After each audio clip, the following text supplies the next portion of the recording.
요한복음 12장 20절에서 이제 32절 말씀은 이제 너무 잘 하시는 말씀이셔요. 너무 잘 하시는 말씀인데, 이 말씀을 통해서 우리가 한번 십자가의 길을, 또 자기 부인은 무엇인지, 우리가 제가 영적인 제자를 이야기했잖아요. 그러니까 생명이 우리 안에서 어떤 역사가 일어나는지 이렇게 생명이라는 관점에서 묵상해 보자, 그런 부분입니다. 네, 이렇게 우리가 뭐 보편적으로 하나의 미랄 비유 다 아시잖아요.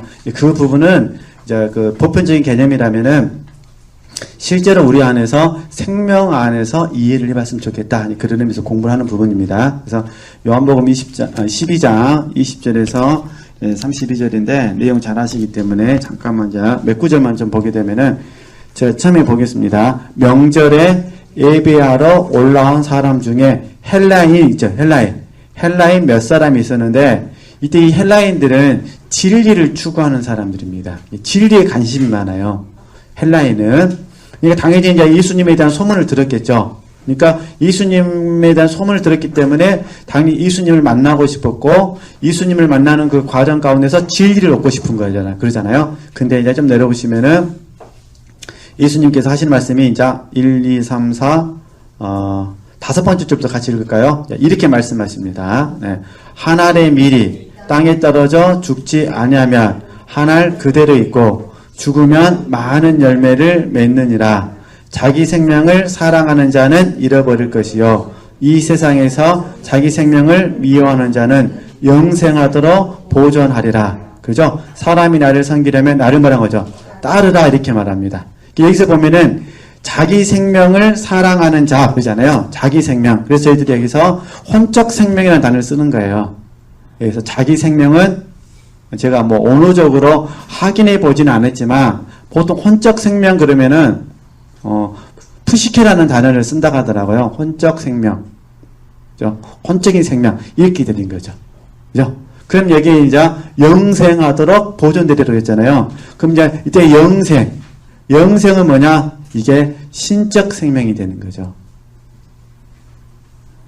그래서 진정한 면에서 영생은 우리 신적 생명, 그죠? 영생하도록 보존하리라. 그러니까 혼적인 생명은 죽고 그 결과 신적 생명이 어떻게 되는 거죠? 보존되는 겁니다. 그죠?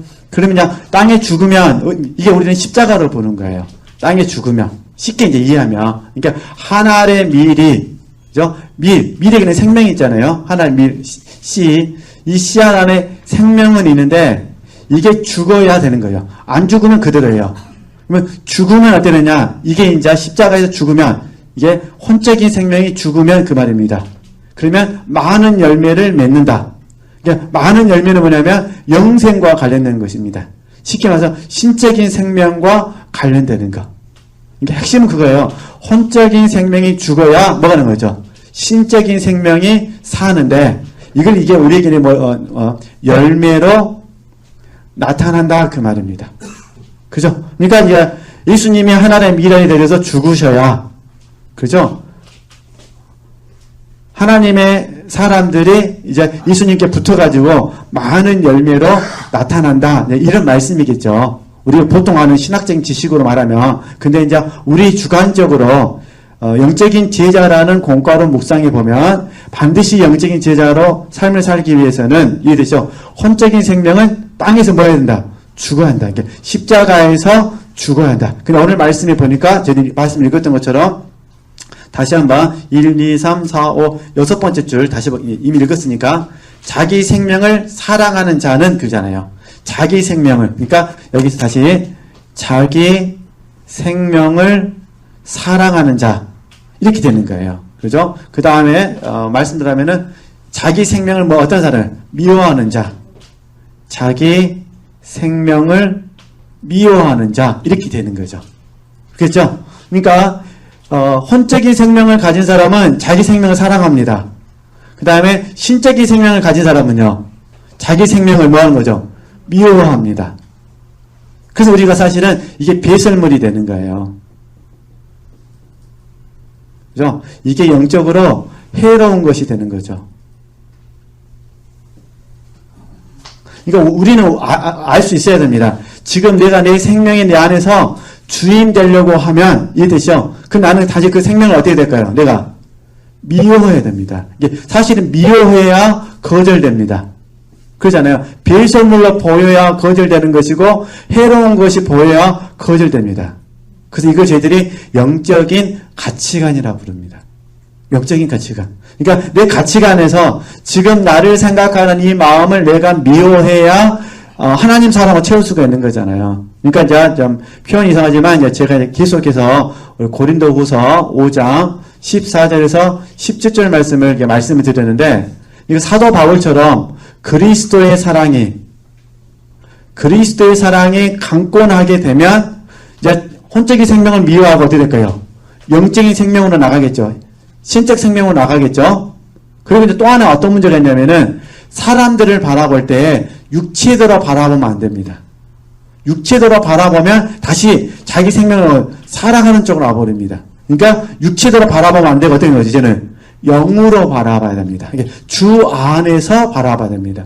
주 안에서 바라봐야 나를 사랑하는 혼적인 생명을 거절하고 자기 생명을 미워하면서 하나님을 사랑하는 자료로 나가게 됩니다. 그죠? 그럼 예수님 뭐라 말씀하시냐면 봐보세요. 사람이 나를 섬기려면 나를 따르라. 나 있는 곳에 나를 섬기는 자도 거기 있으리니 사람이 나를 섬기면 내 아버지께서 저를 뭐합니까? 기이 여기시리라. 봐보세요. 지금 내 마음이 뭐하니? 민망하니. 그죠? 이게 십자가의 길이에요. 그러니까 십자가의 길을 예수님께서 말씀하시는데 그럼에도 불구하고 예수님의 마음은 어떤 상태라고요? 민망한 상태라는 거예요. 그죠? 그래서 우리 어제 공부했잖아요. 굳게 뭐 하셨더라? 결심하셨더라가 이해가 되는 거예요. 그죠? 민망한 마음이 든 거예요. 그럼에도 불구하고 이 마음을 거절하고 어떡하냐? 거절하고. 그죠? 아버지여, 나를 구원하여 이때를 면하여 주옵소서. 그러나 내가 이를 위하여 이때에 왔나이다. 아버지여, 아버지의 이름을 어떻게 하냐? 영광스럽게 하옵소서. 이렇게 고백을 하는 거죠. 그러니까 왜 예수님께서 민망하셨냐면, 그죠? 이때가 면해지길 바라는 마음하고 하나님의 때가 이루어지길, 하나님의 뜻이 이루어지길 바라는 마음이 지금 공존해 있는 거죠. 그래서 이제 이미 어제 우리가 겟세마네 동산에서 주님께서 기도하신 내용이라든가 예루살렘을 향하여 굳게 결심하고 올라가신 내용을 알기 때문에 이 요한복음 이 말씀도 이렇게 적용하셔도 금방 이해가 되실 것 같아요. 사실 저희도 마찬가지입니다. 저희도 A라는 사람을 영으로 사랑하기 위해서는 반드시 자기 생명을 미워해야 됩니다. 우리 안에 공존에 돼 있어요. 내가 저 사람을 사랑하는 것이 정말 하나님의 뜻일까? 아니면 하나님의 뜻이 아닐까? 알 수도 있고 모를 수도 있죠. 그러나 정말 우리가 안다 하더라도 A라는 사람을 사랑하기가 쉽지가 않다는 것입니다. 그러니까 쉽지가 않기 때문에 우리도 어떤 마음이 있는 거죠? 민망한 마음이 있는 거예요. 내가 꼭 주님 그를 사랑해야 됩니까? 나 아니어도 다른 사람을 사랑하시면 되는데 그래도 우리가 어떤 얘기 마음 바꾸시죠? 주님께서 내가 사랑하기를 원하신다면 내가 사랑하겠습니다. 그러지 안 그러세요? 그러시죠? 이런 과정을 통해서 예수님의 말씀을 우리가 분별하고 선택하는 것입니다. 예수님의 말씀을 분별하고 선택해서 우리가 삶을 적용해 가는 거거든요. 그렇게 하시고 혹시 우리 지체들 마음속에 민망의 마음이 들어오시더라도 절대로 괴로워하시면 안 됩니다. 이게 하나님 이걸 자기를 부인하라고 하나님께서 주셨다라고 생각하시고 적용하시면 되신다는 거 그렇게 하시면 되실 것 같고요. 그래서 이제 제가 주님의 그 길은 십자가의 길인데 헬라인들에게 그 질문에 답을 해주면서 주님께서 친히 당신께서 어떻게 하셨는지를 보여주셨다. 십자가의 길을 걸어가는 과정 가운데 자기 부인을 가르쳐 주시고 우리에게는 혼적 생명이 죽고 신적 생명물이 보존되어야 된다. 그걸 말씀을 드렸습니다.